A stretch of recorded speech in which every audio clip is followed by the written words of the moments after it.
Assalamualaikum teman-teman, kali ini saya ingin berbagi video tentang pengujian.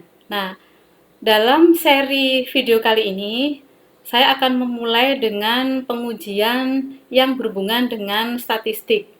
Nah, untuk memulainya nanti akan berlanjut di video-video selanjutnya. Nah, dalam pengujian kali ini sebagai awal saya akan membahas tentang uji validitas yang menggunakan produk momen. Nah, ini barangkali teman-teman yang membutuhkan. Kali ini saya akan coba untuk memberikan atau sharing tentang step by step bagaimana proses menguji validitas data menggunakan produk momen. Nah, langsung saja kalau kita melihat dari tujuan diadakan uji validitas produk momen ini tentunya kita harus mengulas dulu sebagai awalan bahwa uji validitas data yang kita nanti akan menggunakan produk momen ini sebenarnya digunakan untuk mengetahui kevalitan atau kesesuaian angket yang digunakan untuk memperoleh data dari para responden. Artinya, ketika kita melakukan proses penyebaran angket, yang perlu kita perhatikan adalah apakah angket tersebut valid atau sesuai. Jadi misalnya, apakah angket tersebut dijawab atau diisi oleh memang responden yang terrelasi dengan data yang ingin kita cari. Nah, kesesuaian-kesesuaian itu atau kevalitan-kevalitan itu perlu diuji. Nah, mengujinya adalah dengan menggunakan uji validitas. Nah, tentunya kalau sebuah angket tanpa melalui uji validitas itu juga nanti dipertanyakan. Dipertanyakan apakah angket tersebut valid, sehingga kalau misalnya tidak diuji sedangkan itu tidak valid, maka hasilnya pun juga jadi mubazir gitu ya. Jadi hasilnya mubazir sehingga penelitian kita ini jadi dipertanyakan. Jadi sebagai awalan ketika kita ingin melanjutkan proses dari analisis data kita yang kita peroleh itu, kita harus mengujinya dengan uji validitas. Nah, kemudian jenis sesuai yang saya sampaikan tadi ada beberapa jenis, jadi ada 3, ada kendal, ada produk momen, dan satunya saya lupa ya. Jadi untuk saat ini yang akan kita praktekkan dan yang sering digunakan oleh para peneliti ini adalah produk momen atau Pearson correlation.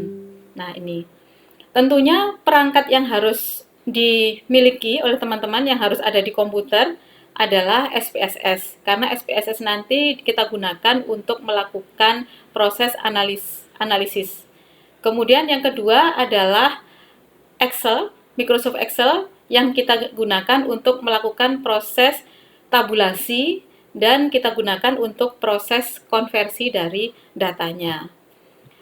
Kemudian prinsip dari produk momen ini adalah mengkorelasikan atau menghubungkan antara masing-masing skor item dan skor total yang dihasilkan dari jawaban responden.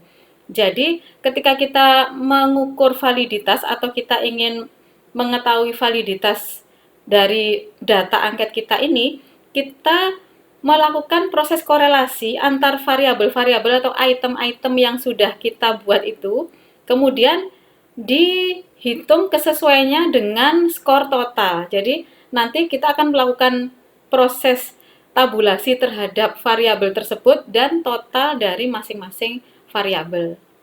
Nah, seperti itu. Kemudian apa sih dasar pengambilan kesimpulan dari uji validitas ini?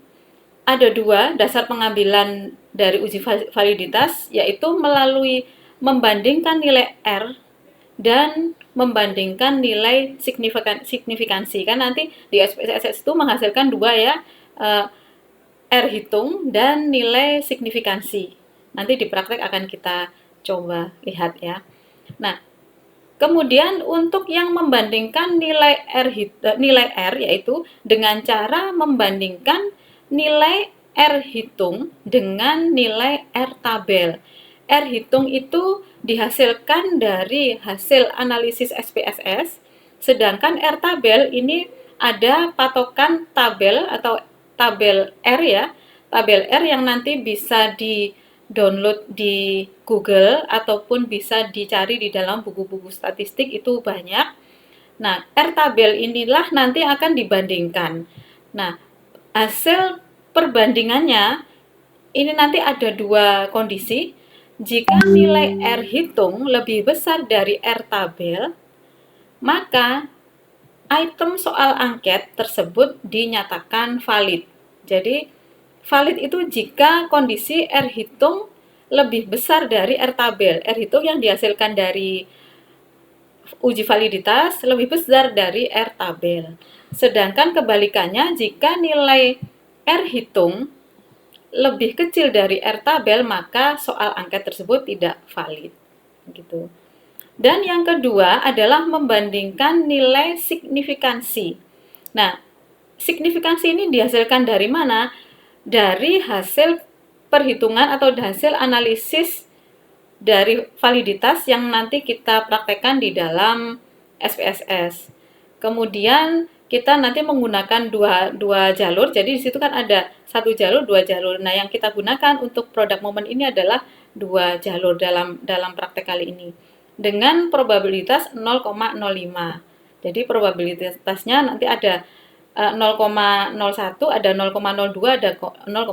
Di sini kita menggunakan 0,05 yang umumnya digunakan.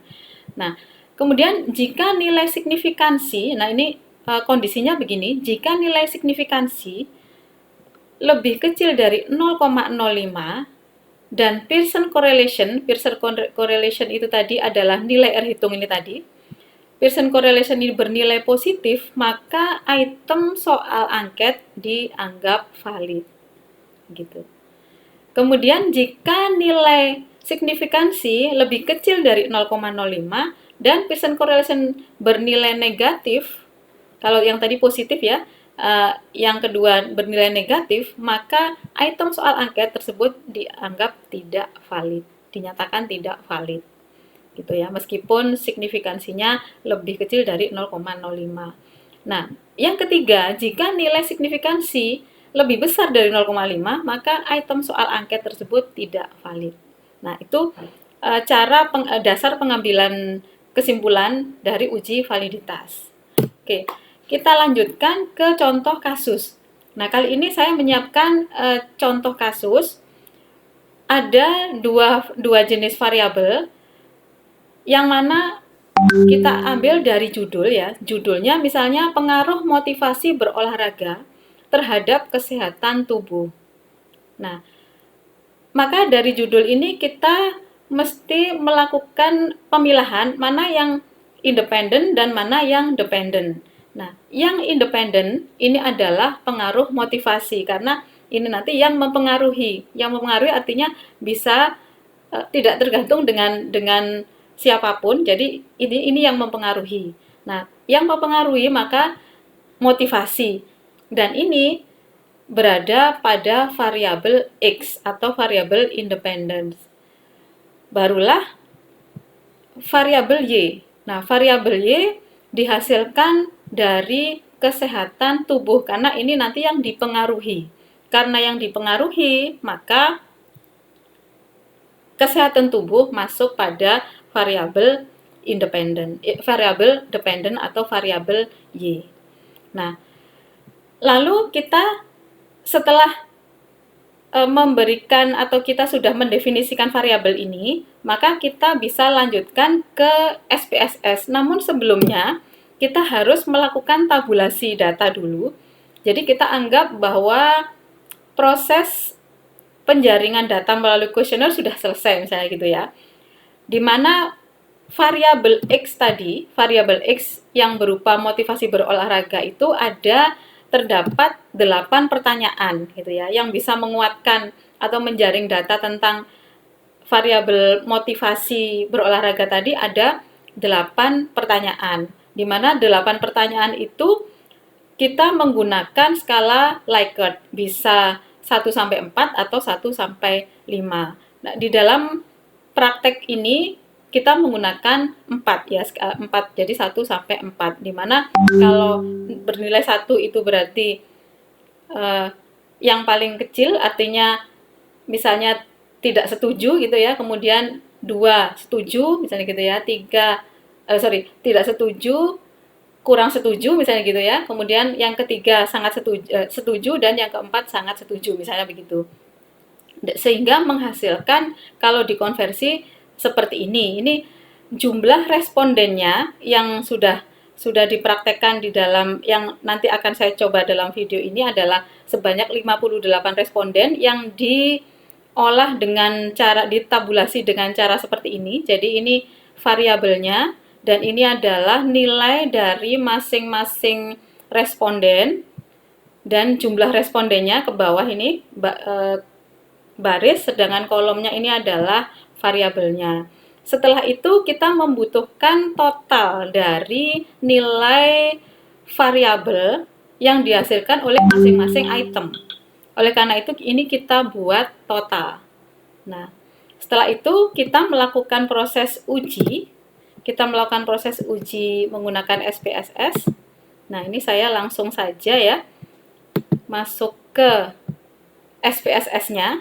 Nah, ini saya menggunakan SPSS 26.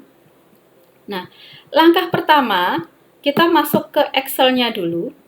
Jadi di sini file Excel-nya tadi yang sudah ditabulasikan. Nah, yang terdiri dari 8 variabel dan berjumlah 58 item. Nah, ini kita posisikan, kita adaptasikan variabel ini ke dalam SPSS. Untuk itu, di dalam SPSS, ini kalau kita klik file gitu ya, new, itu kan hasilnya itu seperti ini ya. Jadi misalnya saya ulang ya, misalnya ini, new data, itu kan hasilnya seperti ini kan. Nah, hasilnya seperti ini. Kemudian di sini ada data view dan data variabel view. Nah, kalau kita ingin mengisikan data, sebelumnya kita membutuhkan variabel untuk acuan dari data tersebut. Oleh karena itu kita masuk ke variabel view untuk mendeklarasikan variabel yang sudah kita miliki tadi. Karena kita sudah memiliki 8 variabel tadi, maka ini kita tuliskan variabel tadi, misalnya x11, kemudian x12, kemudian x13, x14, seterusnya ya sampai x18, x15, x16, x17 dan x18. Nah, kemudian di sini tidak perlu diubah ya, saya rasa ini sudah cukup digunakan. Nah, yang terakhir kita membuat variabel total, karena tadi ada total ya. Nah, sehingga kita sudah lengkap memiliki variabel tempat sebagai wadah dari data yang nanti akan kita pindahkan yang dari Excel tadi. Nah, sekarang kita masuk ke Excel. Kita masuk ke Excel dan kita blok datanya mulai dari variabel X1 sampai X8 sebanyak 58 item tadi, seperti ini. Nah, kalau sudah bisa Ctrl C atau klik kanan copy, seperti ini. Lalu kita masuk ke statistik di SPSS, kemudian masuk ke data view. Nah, masuk data view, menuju ke kolom 1 baris 1, kemudian langsung klik kanan saja, paste atau Ctrl V. Nah, seperti ini ya hasilnya. Nah, ini ada 3, ini tadi saya kurang ya mengcopy. Ini yang belum di copy adalah total. Ini saya ulang untuk mengcopy totalnya. Nah, totalnya kita isi dulu, kita copy dulu. Nah, ini dari baris 1 sampai baris ke 58, kemudian kita masukkan di sini, klik kanan, kemudian paste. Nah, Ini sudah lengkap hasilnya mulai dari X11 sampai X18 serta totalnya. Nah, langkah selanjutnya kita melakukan proses analisis dari product moment itu sendiri. Nah, langkahnya mulai dari klik analyze yang ada di bar ini ya, di menu bar ini. Selanjutnya masuk ke correlate. Jadi korelasi, correlate. Setelah itu pilih bivariate. Setelah itu klik. Nah, di sini ada pilihan variabel, di mana variabel yang akan dianalisis harus dimasukkan di yang sebelah kanan. Karena ini semua, jadi kita masukkan semua mulai dari X sampai totalnya, kita blok seperti ini. Kemudian kita klik anak panah ke kanan seperti ini. Setelah itu, di sini kita pastikan di sini Pearson. Nah, ini kan correlation coefficient itu ada 3 ya, Pearson, Kendall, dan Spearman. Nah, di sini yang biasa digunakan adalah Pearson. Setelah itu di sini kita menggunakan two-way tails atau 2 jalur. Setelah itu klik OK. Nah, maka ini adalah hasil dari analisis yang sudah kita lakukan menggunakan SPSS tadi. Nah, kita bisa cek di hasilnya, ini sudah saya pindahkan ya. Sudah saya pindahkan di slide. Nah, ini adalah hasil dari proses analisis tadi. Jadi, yang sebelah kiri ini adalah variabelnya, penjelasan variabelnya itu ada 8, X1 sampai dengan X8. Kemudian untuk membacanya adalah yang pertama, di masing-masing variabel ini ada nilai Pearson correlation. Nah, Pearson correlation inilah yang dinamakan dengan R hitung. Kemudian nilai signifikansi atau signifikan yang ini, SIG two tails itu artinya nilai signifikansi dengan 2 jalur tadi. Dan N ini adalah jumlah datanya. Nah, sekarang bagaimana proses mengambil keputusannya berdasarkan data ini? Nah, ini tadi kan sudah saya sampaikan ya, ini saya ulang tadi. Nah, kita ingin mencari sekarang nilai signifikansi dulu. Jadi yang paling mudah signifikansi dulu. Nah, nilai signifikansi itu dikatakan valid itu jika lebih kecil dari 0,05 dan bernilai positif. Kalau kondisinya tidak begini, artinya dia tidak valid. Nah, kemudian kita cek lagi di sini. Kita cek lagi signifikansi. Di sini X1 0, X2 0, X3 0, X4, X5, X6 dan sampai dengan X8 nilai signifikansinya adalah 0 gitu ya. Sehingga 0 lebih kecil dari 0,05. Artinya sesuai dengan nilai signifikansi 8 variabel ini dianggap valid.